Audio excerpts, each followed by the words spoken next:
Hey guys, welcome back. BDC Gear here. We're back with our weekly Q&A. This is Season 3, Episode 13. Jumping right into questions. The first one comes from Ross Iaconis. Or Iaconis? I don't know how that I goes, so... Let us know how to pronounce it in the comments if you want. And they say, love your videos, guys. Do you have any ideas as to why the devs refused to make Regime Hawkgirl available? She's literally the only character I don't have, and as a completionist, that sucks. I've even sent inquiries about it to WB support, but the reply was, we will pass it along to the devs. It's really bugging me. And then to tie that in with another completion comment, EIAO99 says, being a completionist for this game is really tough, although it is one of the main reasons I play it. So I guess to answer the first question, do we have any ideas? We don't really know. I don't think it's intentional. I think part of it is probably just that they are planning stuff and don't necessarily have a big picture kind of idea. And I suspect that the guys that are running it don't really play it a lot. Yeah. Otherwise, this would be sort of a glaring error when you've repeated the not-so-great dark side, I don't know, 4 or 5 times this challenge, and Regime Hawkgirl hasn't come back once. A similar issue with, I mean, for the longest time, Killer Prost Prime was not available, and I think Raven, until the Most Wanted pack came out, wasn't available too, right? Yeah, I think the problem is, at this point, the way that they're sustaining the game is just by a trickle of content. And so when constantly, even if it's just in small increments, new stuff is being added, I bet it gets hard to manage all that stuff. Sure. And there's a certain point where, like, as a developer, it might not look that different to you to have one character or another be the repeat for a challenge, as long as there's literally a challenge in the store. Right. And depending on where your priorities are, it might not really matter as much to actually enough to look into it to see what challenge even is coming. If you could set up something that would do it by itself, I'm sure they would be fine doing just like a rotating list of old characters. And I think the related point then is that they probably don't check the forums very much, because this is not an uncommon complaint. Yeah. There have been a number of people who said, you know, these are the characters I would like, and we actually see the request for Regime Hawkgirl a lot just because she's only been back once. Or she's only been once. You know, if they really wanted to make some money, they could always just have her put into a money pack with a high chance or something like that, right? Yeah. I think even if they don't want to necessarily give her to us as a challenge, if they or in the challenge pack. Or in the challenge pack, I think if they're paying more attention, they would even be able to potentially profit some. I've always said, if they really wanted to make money, they make the characters cheaper. You give the chance for people to unlock it. I would pay for even with a guy that I've got from the challenge packs that was never a challenge in Android, I'd be willing to pay to unlock it in the store. Yeah. And I remember when you were talking about that initially, you were saying you would pay like $1 or $2 to be able to do a challenge late, or unlock an old challenge, basically to be able to buy old challenges into your collection to be able to complete from standard to nightmare without any time constraint. Even guys that I've got 10 copies of, just because, even for this, like, to me, being completionist is this compulsive kind of thing. It in the store. Yeah, and having them all be very similar, right? Having them all be clean like that. Yeah. What would be good is the old iOS challenges, right? That's right. Getting more of those, because those are ones that you literally can't have in your... And I think I've gotten away a little bit from wanting to be a completionist entirely. I mean, that was the driving force, and having played long enough, it's freed me a little bit, because especially with augments. Oh, yeah. So when completionism became literally functionally impossible without hacking, I don't think you can even, like, glitch your way to fully augmented everybody. Well, that's why I'm enjoying the fighting aspect of it. So it's become less of a collecting game for me and more of a fighting game, and I'm actually enjoying that. I mean, right now I'm seeing that with you can see with the Flashpoint team right now, they're only Elite 5, level 50, and guess what? They're maxing out battle points. Yeah. They're a fun team to play. We're seeing a variety of characters. I actually don't plan on promoting them any further. I think the problem is that I think that it's more fun as a game primarily about the strategizing and the playing, but as players you very rarely get to actually pick which type of game it is to you, right? It's I forget what developer said that, but this was in a recent Game Maker's Toolkit, really good channel. they're not gaining anything for our shout out though. We with this kind of audience. But they said they were quoting somebody and they said if given the chance, like a player will optimize the fun right out of the game. Right. So I feel like sometimes collecting is a little bit like that, where when there's a character that just at this point you have no way of getting, the best option would be to not care about it. Unfortunately, you don't have that option afforded to you. It's not a choice that you have where you can just say, "Oh, I guess I won't care." Right. But that would be your personal best case scenario for having the most fun out of the game, which is unfortunate, I think. See, and the thing is, there is some fun in collecting, though. Yeah. If it's done at a pace that's reasonable.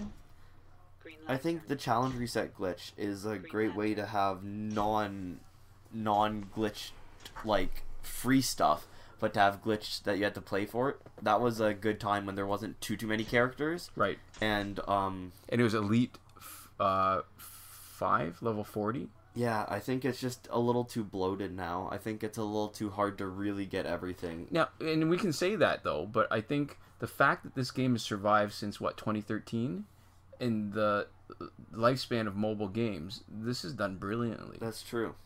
I mean, there's maybe a handful of games, I think, that have remained successful this many years into their life cycle. I think it seems like they're looking more for retention than they are looking for necessarily the same influx of new players.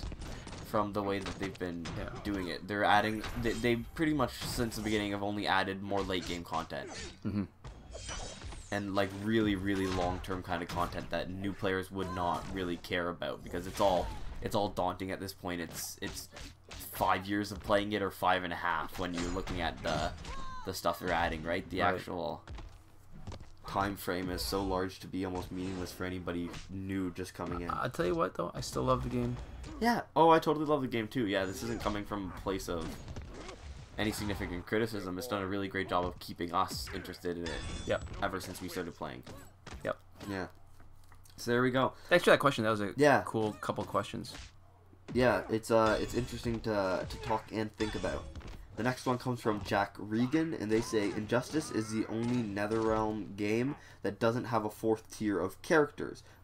Sorry, NetherRealm Studios, I guess, the NRS. I dropped the S because I wasn't sure what it was supposed to stand for right when I read it.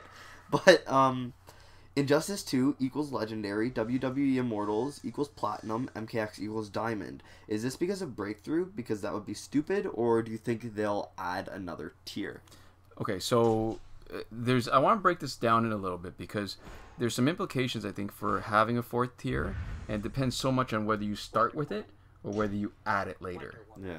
And so out of those examples you've given us, Injustice 2 started off with Legendary. And granted, there was only one guy in it. It was the Arkham Batman. Yeah. Or was it Arkham Origins? I can't even remember now. It's been so long since I played Injustice 2. Immortals, they added Platinum much later. And Mortal Kombat, they added Diamond much later. Yeah. And I think it's a mistake. When you take a game, it's sort of the extreme kind of... Power creep? Exactly that. So when you put it at the beginning, it's built in, then you take that into account as you're playing and as you're collecting. So I think Injustice 2 got it right, where they had the Legendary tier. Even if there was only one, they at least started with the expectation of that. Right, so there's an understanding that this is what you are playing with. So it's like, the issue to me is changing the rules in the middle of the game. Yeah. So when you start creating new tiers that are better than everybody else, you're taking any work that you've done up until now. I mean, if it was a regular fighting game, it wouldn't matter so much. But because it's a collecting game, you take all the work that you've done now, and you're basically spitting on it a little bit. Yeah, and I think the problem, too, is that in Injustice, at least, I can't speak to the other ones because I'm just not aware of them. I either haven't played them or haven't played them in so long that I no longer remember anything about them. But in Injustice, at least, the way that people level up, right? The way that their stats increase as they level changes based off of the tier you're in.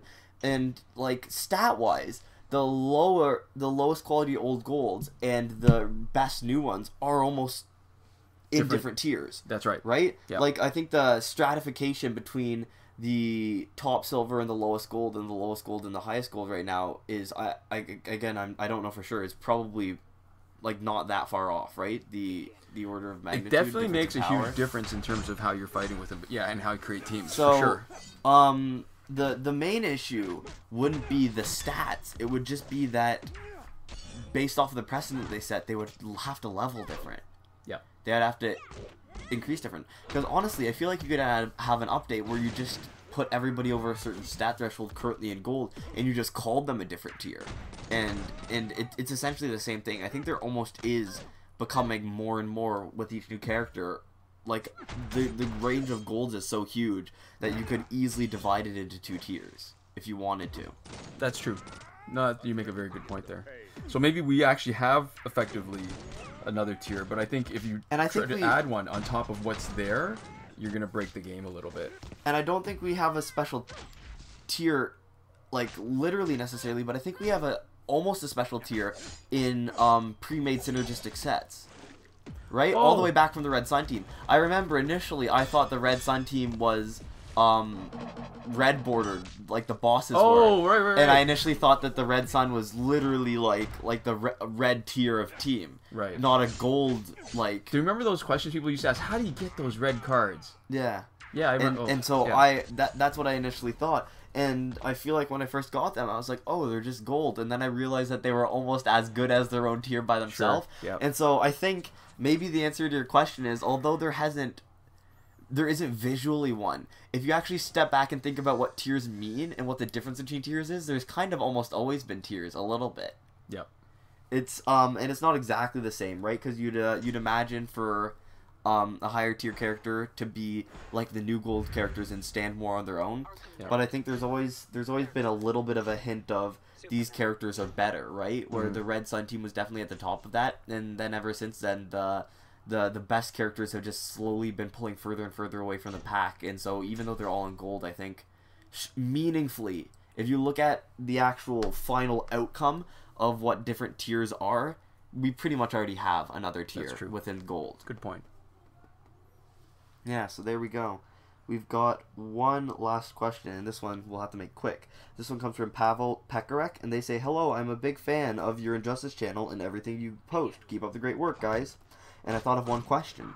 What would happen if Suicide Squad Joker Unhinged killed Hacked Ares in multiplayer with his reviving passive? I would try it on my own, but sadly I managed to get him only to promotion 2 with his first multiplayer season.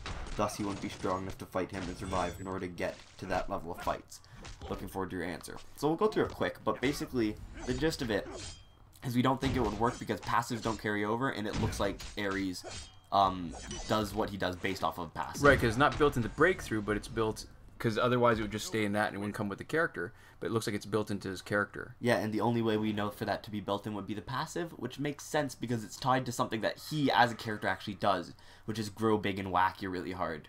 And, oh, no, that's Apocalypse. Oh, sorry. Unfortunately, though, or maybe I can't remember. No, Ares does Ares do that too? I don't remember it. So my problem, I guess the problem now is that the hacker team that used to carry Ares around, we haven't seen him for a while. Yeah. Well, good on NetherRealm for fixing it, but, you know, that means we can't test it ourselves, so that's just idle speculation. So there you go. Thank you guys so much for watching, and we'll see you next time.